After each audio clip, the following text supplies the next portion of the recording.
Suntem în latura de muzică a Pătratului, motiv pentru care avem și noi o mândrie cel puțin la fel de mare ca americanilor. Asta pentru că, în sfârșit, am prins teroristul care a aruncat România în aer cu al lui Kabum. L-am prins atunci, l-am adus, v-a cântat, după care a dispărut o perioadă, dar asta pentru că a lucrat. A lucrat intens, a lucrat bine, a lucrat și a venit la Petreatul astăzi, doamnelor și domnilor, din nou, Cerebel! Băi, ce faceți, mă, bază? Petreatul, da, așa este, Petreatul. Uite, da, ar trebui să facem o modificare și acolo, băieții de la Word, conectați cu fontul, cu astea să trebuie să facem o schimbare. Ce faceți? Uite, ne-am mutat aici un pic la vecinii de la 5. Frumos! Că am auzit că au căldură aici și am venit și noi să vedem despre ce este vorba. Bine, că vine frigul acum. Bun, ai aruncat România în aer, s-a făcut căldură, acum a venit din nou frigul și iată că nu te-ai lăsat răzbit și ce mai faci tu? Mai dansezi?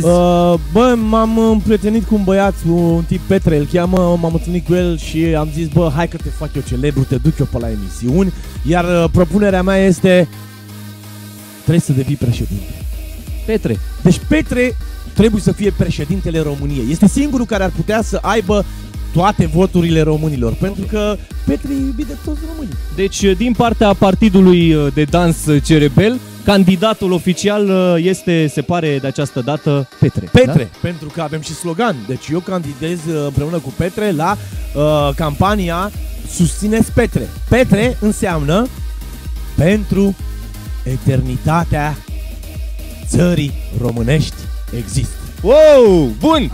Păi, atunci să existe Petre și a sa candidatură, bănuiesc că ai făcut și un imn, nu? Pe care urmează să-l Da, bineînțeles, mergem în campanie cu totul, avem și tot ce trebuie avem. Mergem către campanie atunci, ascultăm Petre, după care vorbim în detaliu cu Cerebel despre ce a vrut să zic autor. Hai că vă zic acum, fii atent, hai!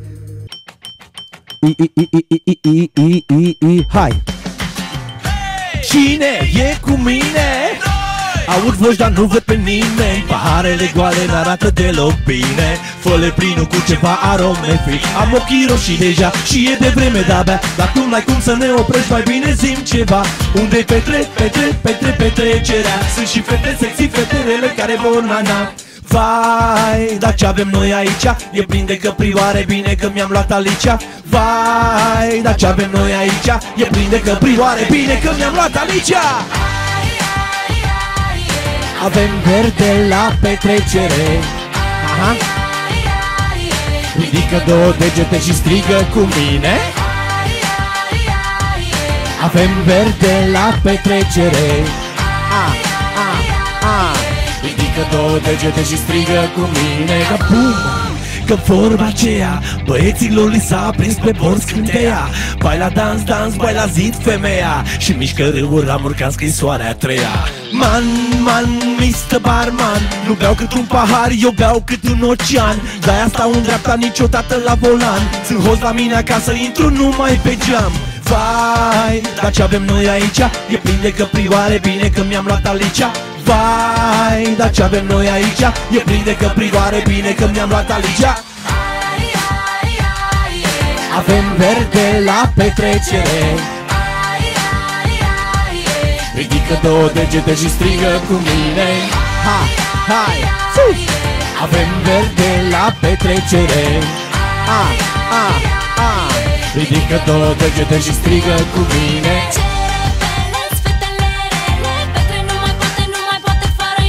Și ele vor la Petre, că știe cum să le facă să le placă, să le placă toate cele.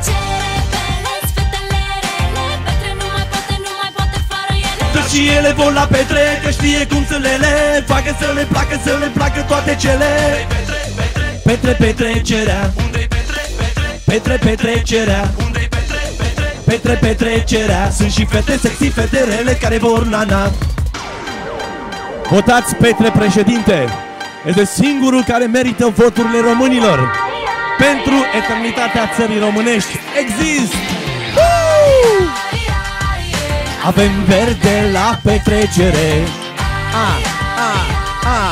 Ridică două degete și strigă cu mine. Avem verde la petrecere. Ridică două degete și strigă cu mine. Asta e cu Petre, ăsta e Petre. El este Petre, l-a prezentat în mod oficial și în mod oficial ne-am întors în muzica Pătratului. Bravo! Încă o piesă, marca Cerebel, pentru că deja există o marcă Cerebel și ne bucurăm că ai început să ne obișnuiești cu ea. Tot prietenul meu Marius la butoane, Marius Moga, e cel care a făcut piesa împreună cu Huiban. Și stăteam în studio și ne gândeam, zic, băi, piesa asta este senzațională, numai că avem o problemă. Cum putem să-i spunem numele Avem verde la petrecere? Să vină Cerebel să zică că are verde la petrecere? Da, corect, e ușor interpretabil. Și nu, de ce? Că nu e cazul. Și atunci am stat și am găsit acest personaj, Petre, că așa s-a născut, știi? Adică s-a născut acolo. Petre, gata. Petre. Prietenul imaginar al tuturor petrecăreților. Exact. Să-i spunem așa. Prietenul tău, prietenul vostru, prietenul tuturor. Nu știu dacă l-ați văzut, dar de cunoscut l-ați cunoscut. Ești fan al statisticilor așa de fel? Bă, da, să știi că mai citesc, mai ascult. Să zic ceva. Din cei 500.916 români aniversați de Sfinții Petru și Pavel, așa? 378.600 sunt bărbați, iar 122.222 sunt femei care se regăsesc în Petre. Păi, da? Bun, una nu-ți mai ajunge, ce faci? Le iei pe toate acum 122 Petre, Petruța, Petronela, el e de vină. Eu n-am nicio treabă, abia aștept să sărbătorim. Am înțeles că ziua lui Petre e undeva în iunie sau da, pe acolo, atunci e. Da. Abia aștept să facem o petrecere sănătoasă, așa. Întotdeauna piesele cu un nume propriu au un real impact asupra publicului. Te-ai gândit și la chestia asta când ai ales? Pentru că se regăsește cineva întotdeauna și iată avem suficient. După aia am stat și m-am gândit, bă, dar cât or fi Petre în țara asta? Când o fi Sfântul Petru? Când s-o potrivi? Era mișto dacă era acum, să potrivea la fix, dar nu puteam să aștept până iunie ca să lansăm Petre. Și vorba aia poate mai venea și fratele Connector cu o vară de-a lui și ce făceați? Era bătălie. Așa, iată tu, omul chipzuit lansează Petre iarna, nu? Da, Petre se lansează iarna, pentru că mai am o surpriză în videoclip. Am dat petrecere de Revelion. La noi videoclipul este fix de Revelion, adică 2012-2013, că vreau toată lumea, în toată România asta, de Revelion, să se asculte cel puțin odată piesa Petre acolo. Să ține minte, bă, când a fost piesa aia cu Petre? În 2013, bă, știu eu că a scos Cerebel, nebunul satului, a scos-o... Exact la trecerea dintre ele. Și așa am făcut și videoclipul. Bine, asta trebuia să vă spun, era o surpriză, dar mă rog. Bun, pe principiu, foaie verde mărăcine, vrei să arunc cu Petre în tine? Da. Ia povestește-ne un pic despre clip. Vei interpreta un personaj care știu că îți place destul de tare. Păi da, personajul e cum îl cheamă, mă? Elmer. Așa, Elmer, care e la vânătoare de căprioare, de Bugs Bunny, de... Da. Și am încercat așa să mă duc în filmul ăla. Las, și eu sunt copil din când în când, n-am ce să fac, nu o să scap de treaba orice asta. Vârstă suntem. Exact. Și am zis, gata, avem niște căprioare, plecăm la vânătoare. Unde? La petrecere, unde oamenii își fac de cap, eu vânez niște căprioare. Bun, deci tu ești vânătorul preocupat de căprioarele din clip. Da. Vânătoare n-au vânat, au mâncat un iepuraș. Da. Corect. Deci pe Bugs Bunny nu l-avem pe acolo, l-avem doar pe Elmer Fudd. Băi, apare și Bugs Bunny pe acolo, un iepuraș, bine, în viziunea noastră, da, apare, e o iepuraică de fapt, apare, e pe acolo.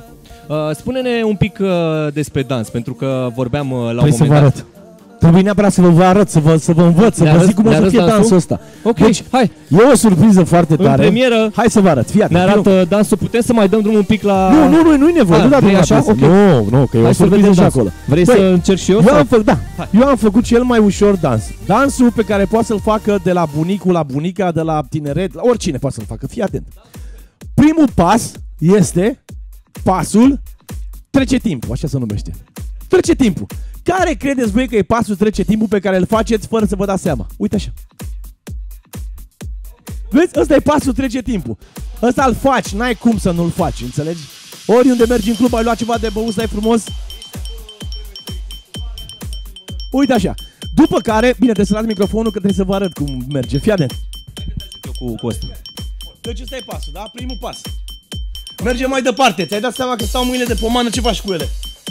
Cine a venit prin club? Uite, asta e pasul 2, înțelegi? Deci stai și te uiți, bă, cât sunteți, mă, ia așa. După care mergi mai sus cu mâinile, că se poate, știi? Hop, stai ușor. Aici trecem la ceva românesc. Aici trecem la pitoresc, la autentic. Băi, suntem români, un fel de burebista style, știi? După care ce facem? Ne minunăm cât sunt prețurile în club, bă, ești nebun. Deci ăștia sunt primii pași, da? Deci primul pas. Deci reținem, unul, și că suntem la aerobică și stânga. După aia, Ăsta e pasul 2, pasul 3 și pasul 4. Acum vine partea cea mai frumoasă.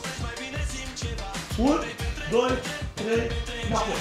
1, 2, 3, 4. Asta-i ținut, da? A sărbit mai devreme, că era bună ăla. Nu, era bun așa, că e pe club, e pe muzică, pe club, pe nebun, ia uzi.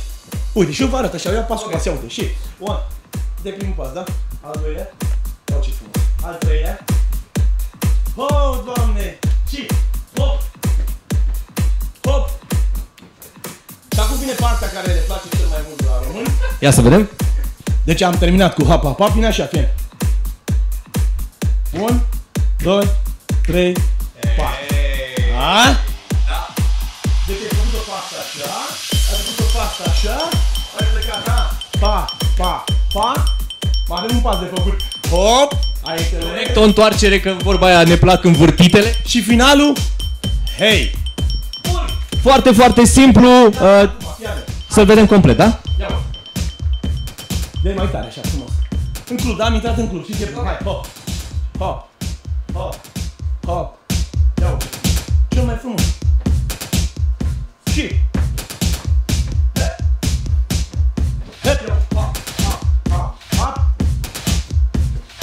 Hei!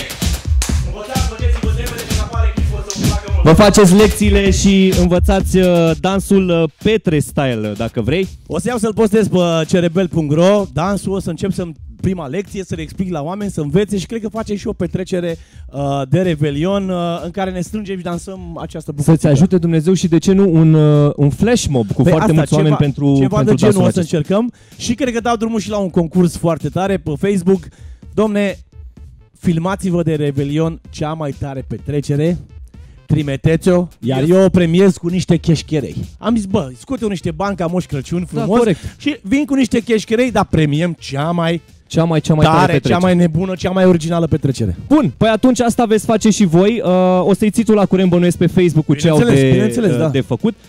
Vreau să te întreb dacă acum în perioada asta, că se apropie perioada sărbătorilor, dacă te-ai gândit vreodată să scoți un colind.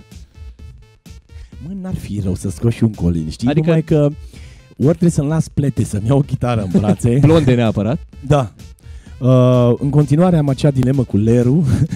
Studiez ce înseamnă, ce, de unde vine, cum face. Să știi că și cercetătorii în continuare caută. Dar cu colindul, să știi, am vrut să fac un album de colinde cu beatbox. Cu vintilă mi-a venit ideea asta. Și să scoatem așa un CD cu colinde mai pentru noi. Ăștia care mai înțelegem, un dubstep, un beatbox, o șmecherie tare. Deci colinde urbane, vrei să le numim exact, așa? Da, un fel de colinde urbane. Și uite, chiar a murit ideea asta. Bine că mi-a adus aminte de ea, că vin sărbătorile, poate fac o șmecherie. Vin sărbătorile, vin. Bun, păi atunci voi stați la curent cu ceea ce face Cerebel, pe care îl găsiți pe Facebook. Eduard Cârâbulu, toată lumea știe. Eduard Cârâbulu, suntem o familie mare, nu știu, 140.000 suntem. Bă, mulți înainte! Și acolo vă dau repede informațiile, vă spun despre ce e vorba, cum e concursul, cum e cu Petre, care e cu dansul. Stați acolo că vă dau. Păi, l-ați văzut a doua oară în latura de muzică a Pătratului și ceea ce îi dorim noi este să vină din ce în ce mai des aici, pentru că venind aici înseamnă că are cu ce să vină, înseamnă că are cu ce să ne uimească din nou, înseamnă că e Petre Cerebel. Petre Cerebel, exact. Bun. Asta vreau să zic. Cerebel, îți mulțumim mult de tot.